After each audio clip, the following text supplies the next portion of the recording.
Oi, gente, no vídeo de hoje eu vim falar para vocês sobre os atuais estágios, né, os tipos de estágios da Uninter, da instituição Uninter em 2021. Já quero deixar claro desde então que eu não estou mais como aluna da Uninter, né, eu me formei em abril, finalizei meu curso de licenciatura e o meu estágio que eu fiz ainda foi no formato Covid, que chamava na época, que era em outro formato. Em 2021 teve uma atualização então dos estilos e dos tipos disponíveis para fazer estágio pela instituição Uninter. Então eu busquei, né, um pouco sobre o manual dos alunos que estão matriculados ainda agora, né, que é o que vão iniciar um curso, né, uma graduação na Uninter, e eu estudei um pouco sobre esses manuais e vim falar aqui porque me pediram para falar sobre os atuais tipos, né, de estágio que tem disponível na Uninter. Então, eu vou falar, né, o que eu entendi, mas eu não realizei esses estágios na prática. Então, eu vou estar falando um pouco da minha ideia pelos manuais. Então, a primeira coisa que eu falo para você, se você está na Uninter para realizar esses estágios, é pegar então todos os manuais que a instituição disponibiliza sobre os estágios e ler todo ele, do início ao fim, para você saber tudo aquilo que a instituição exige e o que cada formato desenvolve que você vai ter que fazer na prática. Outra coisa que a Uninter disponibiliza, que desde a minha época eu lembro que tinha, são aulas ao vivo, onde vai estar tirando as dúvidas sobre esses formatos de estágio, além de ter algumas aulas gravadas que vão estar falando sobre como funciona o estágio. Então, repetindo, eu vou estar falando aqui bem superficial e o que eu entendi, porque eu não vivi na prática esses estágios, mas independente de que curso que você faça, é muito importante que você leia os manuais e assista todo aquele material que a Uninter disponibiliza para você estar inteirando do que você precisa fazer.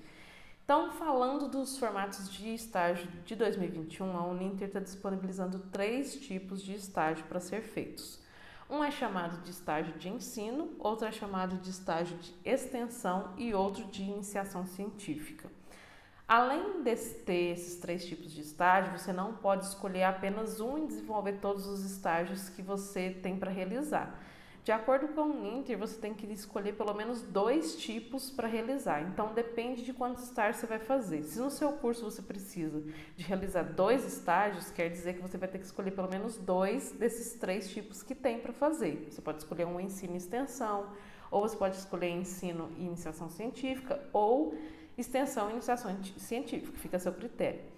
Porém, se você tem mais estágios para fazer, né? Por exemplo, se você tem 4 estágios, 5 estágios para realizar, você pode repetir o tipo de estágio entre esses estágios que você tem que fazer. Porém, tem que ser pelo menos 2. Você não pode escolher um e realizar em todos os 4. Você tem que escolher pelo menos 2 e repetir algumas vezes então. Partindo para a especificação de cada tipo de estágio. O estágio de ensino, eu estou falando aqui, no caso, seria em uma graduação de licenciatura, que eu peguei o manual. Então, esse estágio de ensino é aquele estágio que você vai realizar realmente na escola. Então, depende de que estágio você vai fazer. Se é para ensino fundamental, se é para ensino médio, se é para área profissional, que parece que tem um profissionalizante também. E assim por diante. Nesse estágio que é de ensino, é um estágio comum, né, que vamos dizer assim, que todo curso de licenciatura você tem que fazer, que é o que existia antes da pandemia, que é que você tem que ter um contato com a escola, você tem que, né, solicitar para você estar realizando o estágio lá, você vai estar acompanhando um professor e tem algumas atividades que você vai realizar com ele, né, você vai acompanhar e cumprir uma carga horária. Então, o que eu analisei que você tem que fazer nesse estágio de ensino é uma carta de apresentação, que é quando você vai se apresentar para a instituição que você quer realizar o seu estágio, fazer o termo de compromisso, que é como se fosse um contrato seu com a instituição que você está realizando o estágio, o plano de aula, que é quando é o estágio de ensino, você faz um plano de aula onde que normalmente você vai aplicar uma aula efetivamente, você não vai só olhar o professor, você pode estar aplicando essa aula, ou não, depende, alguns estágios pode ser facultativo. E a ficha de frequência, que é onde você vai estar anotando tudo que você fez, qual que é a carga horária e qual foi o dia que você realizou os estágios. E no final é a produção conceitual, que na verdade é o que eu fiz e antigamente era o relatório de estágio. Então, todas essas coisas que eu citei aqui, vai estar lá o modelo e como você deve proceder dentro do seu manual e nos arquivos que a Uninter disponibiliza dentro do seu estágio de ensino.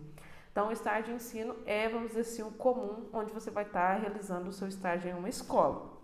O segundo tipo é o estágio de extensão. O estágio de extensão, de acordo com o manual, ele é um formato diferente. Você vai estar realizando, disponibilizando à comunidade algum tipo de curso ou palestra ou algum tipo de formação, alguma coisa que você vai estar realizando com a sociedade, né, com a comunidade que você está inserido. Esse formato de estágio é muito presente a sua participação em união com o seu polo. Então, você vai precisar muito do apoio do seu polo presencial, porque você vai ter que ver qual que é a comunidade que você quer atender, o que você quer aplicar para aquela comunidade, você vai ter que desenvolver você vai ter que desenvolver um curso ou uma palestra de acordo com um público-alvo, com algum objetivo, isso tem tudo detalhadinho lá falando. E você vai ter que, a sua ficha de frequência, né, que seria no caso do ensino, no caso de extensão, é uma declaração que, na verdade, o polo que vai te disponibilizar isso, depois de você realizar todas as etapas, todas as atividades, porque ele que vai estar te acompanhando de perto, então ele que vai saber o que você o que você realizou e, no caso, né, se você cumpriu realmente tudo que foi necessário. E no final, também, a produção conceitual, que é o relatório de estágio. Então, eu não falei no início, mas essa questão da extensão. Você vai ter a carta de apresentação, que no caso seria você se apresentando ao polo, né, o que você pretende desenvolver, o termo de compromisso, que também vai ser com o polo, o projeto de extensão, que é o que você vai fazer, se é um curso, se é uma formação, se é uma palestra, a declaração que vai ser feita pelo polo e depois a produção conceitual, que é o relatório final. Tudo também tem um modelo no seu AVA, né, no seu site para você estar acessando. Então, a diferença aqui é que você vai estar aplicando alguma coisa que você desenvolveu com algum objetivo, um público-alvo, tudo especificado certinho, em junção, né, com o seu polo. O seu polo vai participar bastante também nesse acompanhamento desse tipo de estágio. O terceiro e último tipo de estágio de 2021 da Uninter é a iniciação científica. Essa iniciação científica é um formato na área da pesquisa. Então, o que você vai ter que fazer? A gente tem aqui, então, um termo de compromisso que você vai estar fazendo junto com a instituição dentro da Uninter de pesquisa, está falando lá claramente para cada curso tem o grupo de pesquisa específico, então você está fazendo esse termo de compromisso junto com essa instituição de pesquisa, com esse grupo de pesquisa. Você vai estar desenvolvendo um projeto de pesquisa. Esse projeto de pesquisa seria como se fosse, né, um pré-projeto ou um projeto de um futuro artigo, porque você vai ter que desenvolver um artigo no final. E a declaração que é expedida, né, é feita pelo esse grupo de pesquisa com a sua participação, enviando para projeto, participando das reuniões, que eu ainda vou falar sobre isso. E no final é a confecção de um artigo científico. Além de tudo isso, você tem que participar de pelo menos 5 encontros desse grupo de pesquisa. Esses grupos de pesquisa vão ter vários tópicos de assunto dentro da sua área. E aí tem tudo disponibilizado lá das reuniões, tudo disponibilizado de horários, de quais são os tópicos. Você vai ter como se fosse uma agenda desses encontros. Agora, com a pandemia, está acontecendo tudo de forma online. Então, você obrigatoriamente é preciso participar de pelo menos 5 dessas reuniões. Além dessas 5 reuniões, então, você vai desenvolver um projeto de pesquisa dentro desse tema que você vai estar participando aí do grupo de pesquisa e no final, como uma avaliação final, em vez de você estar fazendo um relatório de estágio, você vai estar fazendo então um artigo científico, por isso que é chamado de iniciação científica. É realmente bem voltado para dentro da área de pesquisa. Então, o que eu tenho de informações e o que eu consegui entender dos tipos de estágio é isso.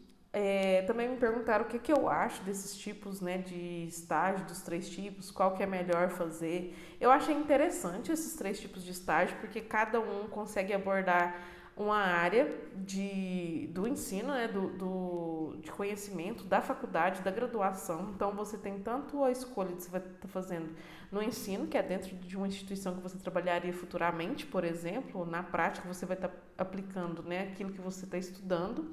A extensão, que é uma forma de você estar também aplicando o seu conhecimento na comunidade, né? Não necessariamente dentro de uma escola, no caso de licenciatura, mas na comunidade, o que você pode contribuir para a comunidade.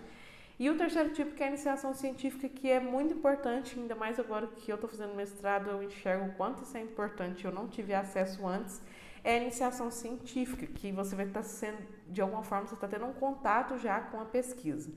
Então, é a questão do seu objetivo. Se você tem o objetivo, por exemplo, de continuar nessa área de pesquisa, por exemplo, futuramente estar realizando um mestrado, essa questão da iniciação científica vai te dar uma ideia muito boa de como é esse mundo da pesquisa e como trabalhar com essa questão de artigos, de pré-projeto. Então, é um ponto importante. Na questão da extensão, já vai te dar uma ideia de como, por exemplo, você poderia... você vai estar fazendo na prática, na verdade, uma palestra, algum tipo de curso, então já vai te dar também uma bagagem. E na questão do ensino, claro, para quem é professor, é importantíssimo também, porque você vai estar na prática, né, vivenciando então como que é uma sala de aula, como que é ensinar, né, determinado conteúdo para os alunos. Então, não tem um preferido, como eu disse, depende do seu objetivo, né, como futuro profissional e o quanto você está disposto a trabalhar e a desenvolver nessa questão dos estágios, o quanto você pode também estar abordando isso. Então, eu acho que depende de gosto e também do perfil do aluno. Então, você pode estar optando tanto pelo ensino, pela extensão, quanto pela iniciação científica. Para certas pessoas, por exemplo, às vezes, se em uma escola vai ser mais trabalhoso do que você está desenvolvendo um artigo científico, ou talvez para alguém ele tem mais facilidade em dar uma palestra e desenvolver um curso do que fazer um artigo científico. Então, isso depende de cada um. Cabe a você, então, analisar tudo que você precisa realizar e ver aquilo que é mais fácil ou que você tem mais interesse para estar utilizando aí na sua prática de curso, de graduação. Então, eu espero que tenha ficado claro. Não esquece de deixar seu gostei, não esquece de deixar qualquer dúvida que você tiver aqui nos comentários ou sugestões para futuros vídeos. Um grande beijo e até o próximo vídeo. Tchau!